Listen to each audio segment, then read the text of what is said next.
अशोक महान, जिसे अशोक के नाम से भी जाना जाता है, प्राचीन भारतीय इतिहास में सबसे उल्लेखनीय और प्रभावशाली शासकों में से एक था। मौर्य राजवंश के तीसरे सम्राट के रूप में उन्होंने 268 से 232 ईसा पूर्व तक शासन किया। उनके शासनकाल को भारत के राजनीतिक, सामाजिक और धार्मिक परिदृश्य पर उनके गहन प्रभाव के लिए जाना जाता है और उनकी विरासत को आज भी याद किया जाता है। अशोक का जन्म मौर्य राजवंश के दूसरे सम्राट राजा बिंदुसार और रानी सुभद्रांगी के घर हुआ था। 304 ईसा पूर्व में जन्मे अशोक मौर्य शाही परिवार के कई राजकुमारों में से एक थे।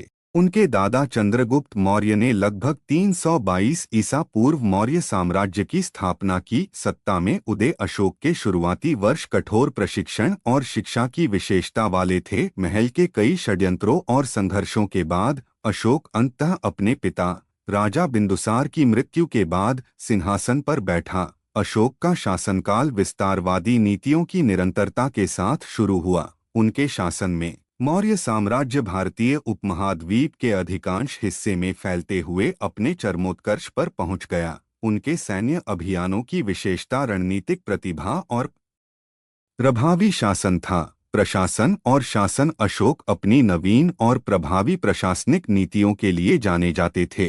उन्होंने अपने विशाल साम्राज्य को प्रांतों में विभाजित किया, जिनमें से प्रत्येक पर एक विश्वसनीय प्रशासक का शासन था। अशोक ने कुशल शासन के लिए एक पदानुक्रमित संरचना भी स्थापित की। उन्होंने कर सुधार पेश किए और व्यापार और संचार को सुविधाजनक बनाने के लिए व्यापक सड़क नेटवर्क का निर्माण किया। 261 ईसा पूर्व में लड़ा गया कलिंग युद्ध अशोक के शासनकाल की सबसे महत्वपूर्ण घटनाओं में से एक था। अपने प्रभाव का विस्तार करने और तटीय व्यापार मार्गों को सुरक्षित करने की इच्छा ने अशोक को समृद्ध और रणनीतिक रूप से स्थित कलिंग राज्य पर आक्रमण करने के लिए प्रेरित किया। कलिंग युद्ध बहुत ही भीषण था और बड़े पैमाने पर लोग हताहत हुए। ऐतिहासिक अभिलेखों के अनुसार 1 लाख से अधिक सैनिकों और नागरिकों ने अपनी जान गंवाई। युद्ध के अपार दुख और विनाश को देखने का अशोक पर गहरा प्रभाव पड़ा, जिससे उसके दृष्टिकोण और नीतियों में महत्वपूर्ण परिवर्तन हुआ। कलिंग युद्ध की भयावहता ने अशोक को हिंसा और युद्ध के सिद्धांतों पर गहराई से चिंतन करने के लिए प्रेरित किया। सांत्वना और आंतरिक शांति के मार्ग की तलाश में उन्होंने बौद्ध धर्म और अहिंसा, करुणा और नैतिक आचरण की इसकी शिक्षाओं को अपनाया। उन्होंने आगे की सैन्य विजयों का त्याग कर दिया और नैतिक शासन और सामाजिक सद्भाव को बढ़ावा देने पर ध्यान केंद्रित किया। बौद्ध धर्म का प्रसार अशोक ने भारत के भीतर और बाहर बौद्ध धर्म के प्रसार में महत्वपूर्ण भूमिका निभाई। उन्होंने बुद्ध की शिक्षाओं का प्रचार करने के लिए श्रीलंका, मध्य एशिया और दक्षिण पूर्व एशिया सहित दूर के देशों में मिशनरियों को भेजा।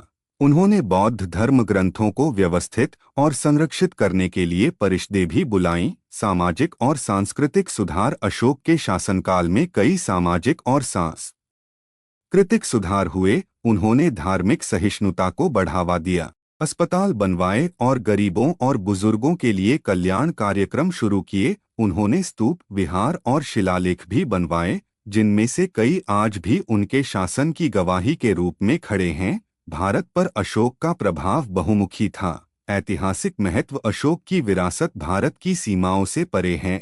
उन्हें एक दयालु और न्यायप्रिय शासक के आदर्श के रूप में याद किया जाता है। उनके शिलालेख, जिन्हें अशोक के शिलालेख के रूप में जाना जाता है, लिखित कानूनों और नैतिक शासन के शुरुआती अभिलेखों में से एक हैं। निष्कर्ष अशोक महान भारतीय इतिहास में एक महान व्यक्ति बने हुए हैं। एक क्रूर विजेता से एक दयालु और बुद्धिमान शासक तक की उनकी अनूठी यात्रा सहानुभूति और नैतिक नेतृत्व की परिवर्तनकारी शक्ति का उदाहरण है। बौद्ध धर्म में उनके योगदान और उनकी प्रगतिशील नीतियों ने इतिहास पर एक अमिट छाप छोड़ी है, जिससे वे न केवल भारत में बल्कि दुनिया भर में एक सम्मानित व्यक्ति बन गए हैं।